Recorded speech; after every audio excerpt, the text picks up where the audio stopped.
Assalamualaikum warahmatullahi wabarakatuh. Selamat datang khususnya bagi mahasiswa saya di Prodi Komunikasi dan Penyiaran Islam UIN Sunan Kalijaga Yogyakarta yang mengambil mata kuliah penulisan feature. Pada pertemuan kali ini saya akan menyampaikan beberapa materi terkait tugas ujian tengah semester yang telah saya berikan pada pertemuan sebelumnya.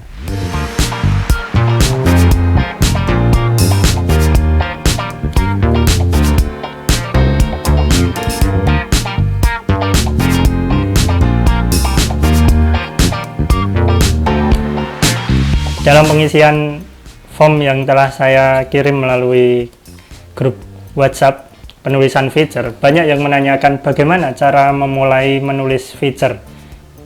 Ada 3 langkah yang harus dikerjakan untuk menuntaskan penulisan feature sesuai dengan tugas UTS yang telah saya berikan. Yang pertama adalah mencari angle sebanyak-banyaknya.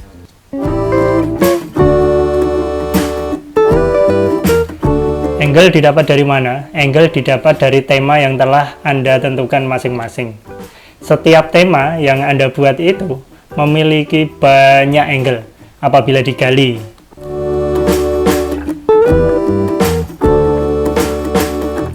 Misalnya salah satu mahasiswa membuat tulisan tentang proses belajar mengajar untuk siswa SLB di masa pandemi. Tema tersebut dapat diambil beberapa angle yang sangat menarik.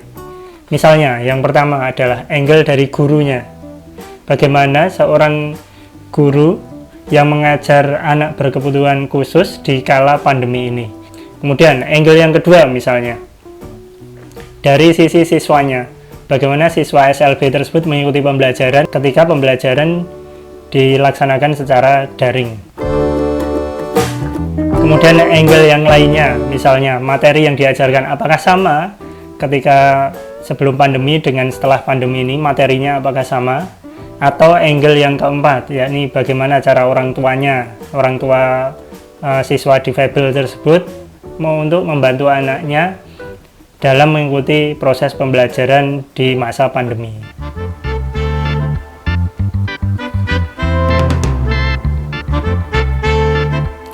Ada juga yang menulis tema tentang perjalanan di sebuah objek wisata. Silahkan mencari angle sebanyak-banyaknya. Misalnya, angle susahnya menempuh perjalanan. Misalnya itu objek wisata yang belum diketahui banyak orang, sehingga jalannya, aksesnya belum bagus, jalannya terjal, kemudian masih banyak pohon-pohon melintang, dan lain sebagainya. Selain itu, angle dari sisi masyarakatnya. Meskipun kini mulai rame, tapi pengelolaan di sana kurang baik, atau pengelolaannya masih sangat sederhana, atau bahkan sebaliknya, meskipun baru, tapi pengelolaannya sudah sangat baik.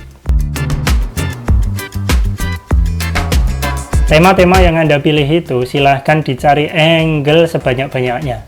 Nah, angle tersebut lalu dibagaimanakan? Ada 2 cara memperlakukan angle ini. Yang pertama, Anda memastikan bahwa angle tersebut akan Anda tulis. Misalnya ada 4 angle, kemudian Anda memilih 1 angle yang pasti Anda akan tulis. Cara yang kedua adalah menggali seluruh angle yang Anda temukan ke dalam proses wawancara, kemudian baru Anda pilih setelah proses wawancara selesai. Misalnya, angle 1, angle 2, angle 3, angle 4, angle 5. Semua menarik. Kemudian Anda lakukan wawancara dengan 4 atau 5 angle dan semua angle yang Anda pilih. Kemudian setelah wawancara, baru dipilih ini adalah angle yang paling tepat untuk tulisan saya. Sebagai langkah awal, saya merekomendasikan cara yang kedua, yakni melakukan wawancara seluruh angle tersebut kepada narasumber, kemudian baru memilihnya di akhir.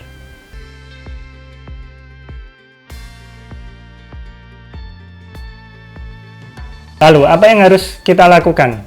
Yang pertama, mempertajam angle itu.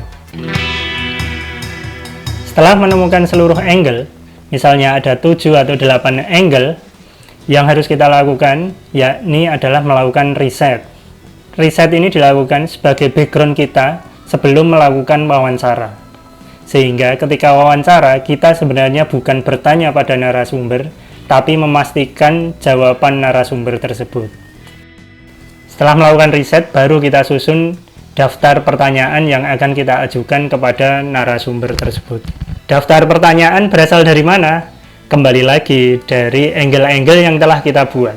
Misalnya angle pertama, kita akan bertanya tentang 1, 2, 3, 4, 5, dan seterusnya sampai banyak hal, sampai mendalam. Setelah menentukan tema dan angle, tahap yang kedua yang harus dilakukan adalah melakukan wawancara. Dalam wawancara ini, yang jelas adalah melakukan janji kepada narasumber. Misalnya bisa melalui pesan singkat atau WhatsApp, atau bisa melalui telepon, atau datang langsung kepada yang bersangkutan untuk membuat janji wawancara, atau jika institusi formal maka mengirim surat untuk izin melakukan wawancara. Awali seluruh kegiatan tersebut dengan memperkenalkan diri. Misalnya, selamat pagi Bapak, nama saya Irawan, saya mahasiswa Prodi Komunikasi dan Penyiaran Islam UIN Sunan Kalijaga, Yogyakarta. Di sini saya diberi tugas untuk membuat tulisan feature terkait bla bla bla bla bla. Setelah memperkenalkan diri dan mohon izin untuk wawancara, maka dibuat jadwal kapan wawancara akan dilakukan. Bisa juga narasumber menghendaki saat itu juga ketika kita meminta izin, kemudian narasumber juga waktunya luang sehingga bisa langsung wawancara. Hal ini perlu diantisipasi oleh Anda semua, bahwa ketika narasumber meminta untuk wawancara sekarang, maka otomatis Anda harus siap.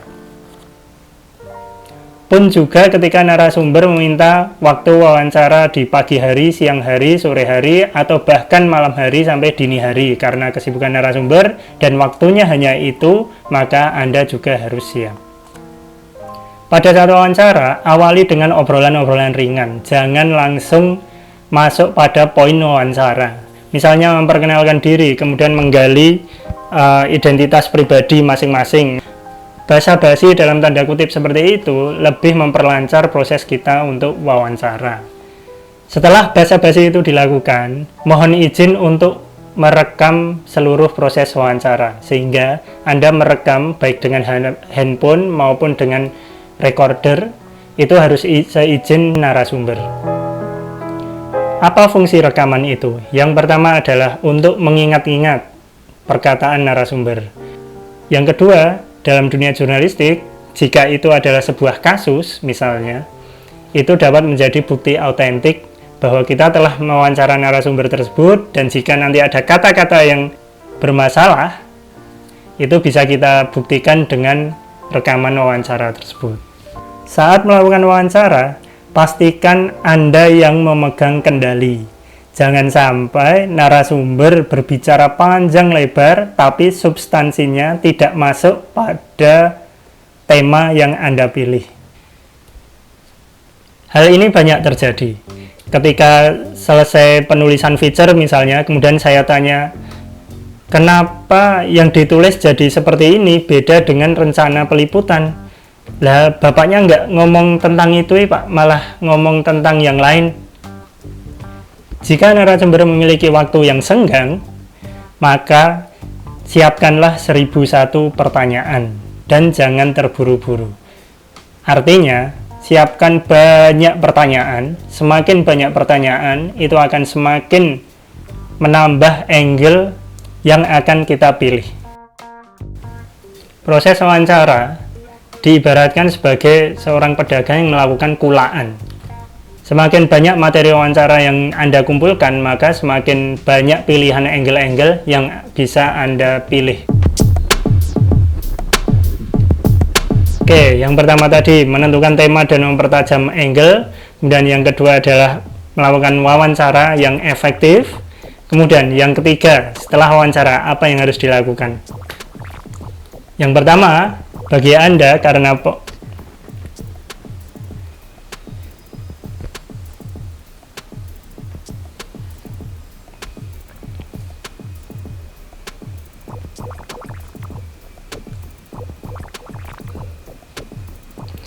Jika Anda sama sekali belum pernah menulis, maka saya sarankan untuk mentranskrip rekaman tersebut.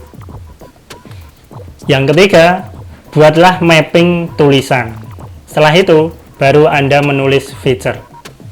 Bagaimana menuliskannya? Saya akan jelaskan pada pertemuan berikutnya. Sekian untuk kelas hari ini. Selamat pagi. Assalamualaikum warahmatullahi wabarakatuh.